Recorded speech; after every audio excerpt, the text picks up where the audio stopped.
ახლა კი იმის შესახებ თუ რა ხდება ეკონომიკაში საქართველოს კორუფციასთან ბრძოლის მიხედვით საუკეთესო შედეგი აჩვენა კორუფციის აღქმის ინდექსით ჩვენმა ქვეყანამ 57 პუნქტი წინ წაიწია. კვლევის შედეგს ავტორიტეტული ორგანიზაცია საერთაშორისო გამჭვირვალობა აქვეყნებს. ლელა ციკლაურის სიუჟეტი.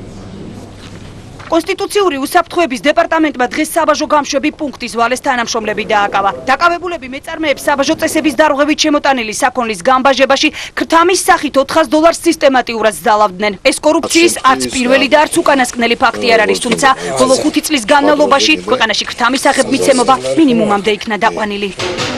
საქართველოს კორუფციასთან ბრძოლის დინამიკის მიხედვით დღეს უკვე მსოფლიოში პირველ ადგილზეა. ავტორიტეტული არასამთავრობო დასავლური ორგანიზაცია საერთაშორისო გამჭვირვალობა კორუფციის აღქმის ინდექსს აქვეყნებს. ყოველწლიური კვლევების მიხედვით 2003 წლის შემდეგ ქვეყანამ 124 ადგილიდან 2008 წლის მონაცემებით 67 ადგილზე გადმოინაცვლა, 47 პუნქტით წინ. საქართველოს ამ მაჩვენებლით რეკორდი მოხსნა. ქვეყანა ამოსულია ღრმა კორუფციიდან და ეს ყველაზე მწვავე პრობლემა არ არის ქვეყანაში. ზრდის ტენდენცია ფიქსირდება 2004 წლიდან მოყოლებული. 5 წლის განმავლობაში იმ ბიუროკრატიული ბარიერების მოხსნის მხრივ, რაც მოიხსნა საქართველოში, მშენებლობის ნებართვა იქნება თუ ლიცენზირება თუ რეესტრაციის ორგანიზაცია, საქართველოს დინამიკით არის სწორედ ამ მოწინავე ადგილზე. საერთაშორისო კვლევები ბერლინის სათაო ოფისში შეაჯამეს. გამოკითხულები ძირითადად ბიზნესმენები და ანალიტიკოსები იყვნენ. ქართველი ექსპერტების თქმით, მსოფლიოში კორუფციის მთლიანად აღმოფხვრას ვერც ერთი ქვეყანა ვერ შეძლებს, თუმცა საქართველოს აქვს შანსი ის კიდევ უფრო შეამციროს. წინსვლისთვის რეკომენდაციებიც არსებობს. უფრო მეტი საზოგადოებრივი ძალების მონაწილეობა ყოველგვარ ბორდებში, ყოველგვარ არჩევით მექანიზმებში, ფართო საზოგადოებრივი მონაწილეობა განაპირობებს იმას, რომ საქართველოს შეუძლია კიდევ უფრო წაიწიოს წინ და უფრო მეტად უკორუფციო ქვეყანა გახდეს.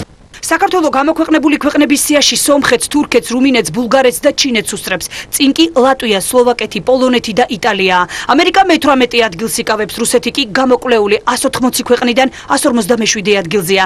იმაზე უფრო უკან ვიდრე საქართველოს ვარდების რევოლუციამდე იყო.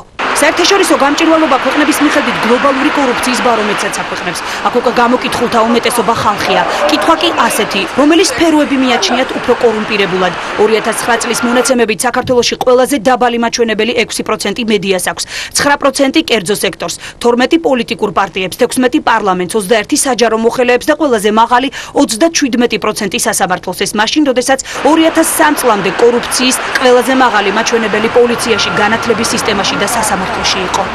თუ მიგიციათ ვინმესთვის ქრთამი, ან თუ გაგიგიათ, რომ თქვენმა ახლობა? არა, ნამდვილად არა. ვერ დავიფაროს. მე პირადად არავისთვის არ მიცია ქრთამი და გაგებით რა, ტელევიზიით გებულობ. ბოლო გახმაურებული კორუფციის შემთხვევა ქუთაისში დაფიქსირდა. ქართველმა სამართალდამცავებმა ქუთაისელი ჩინოვნიკი ქალაქის მთავარი არქიტექტორი კობზონაძე დააკავეს. დღეს ოპოზიციურ წრეებშიც აღიარებენ, რომ ქვედა დონეებში კორუფციის პრობლემა სერიოზულად იქნა დაძლეული. თუმცა ქრისტიან-დემოკრატები ელიტარულ კორუფციაზე ალაპარაკდნენ. გიორგი ახვლედიანის თქმით, კორუფცია მიმდინარეობა შეიცვალა და ბრძოლა ხელისუფლებამ ახლა მას უნდა გამოუცხადოს. ეს არის უკვე ელიტარული კორუფცია, როდესაც გადანაწილებულია მონოპოლისტების მიმართულებით ძალიან ბევრი დარგი და სფერო, შესაბამისად იქ შეღწევა არის შეუძლებელი. ამიტომაც ძალიან ბევრი რამ გვაქვს ამ მიმართულებით დასაძლევი. და არ არის საუბარი და არ არის საჭირო საუბარი იმაზე, რომ თუნდაც მთელი ევროპა და მთელი ცივილიზებული ევროპა მოვიტოვეთ უკან კორუფციასთან მიმართებაში ბრძოლით. აი ამ ყველაფერს დავძლებთ, მე შეგვიძლია ვიამაყოთ უკვე ამით. თუმცა საქართველოს 57 პუნქტიან წინსვლას მაინც თავის მიზეზები აქვს. წლების განმავლობაში გატარებული პრევენციული ღონისძიებების შედეგებზე პარლამენტის საფინანსო საბიუჯეტო კომიტეტის თავმჯდომარე საუბრობს. 2003 წლისთვის ბიუჯეტში მაგალითად საგადასახადო შემოსავლები დაახლოებით იყო 800 მილიონი. დღეს საგადასახადო შემოსავლები ბიუჯეტში არის 4 მილიარდ 300 მილიონი. რა თქმა უნდა, აქედან ძალიან დიდი ნაწილი თანხისა იყო, რომელიც უშუალოდ გარკვეული ადამიანების ჯიბეებში ილექებოდა. ავტორიტეტული დასავლური ორგანიზაცია საერთაშორისო გამჭვირვალობა კორუფციის აღქმის ინდექსის 2009 წლის მონაცემებს ნოემბრის შუა რიცხვებში გამოაქვეყნებს. სავარაუდოდ საქართველოს წინ კიდევ 3 პუნქტით გადმოინაცვლებს.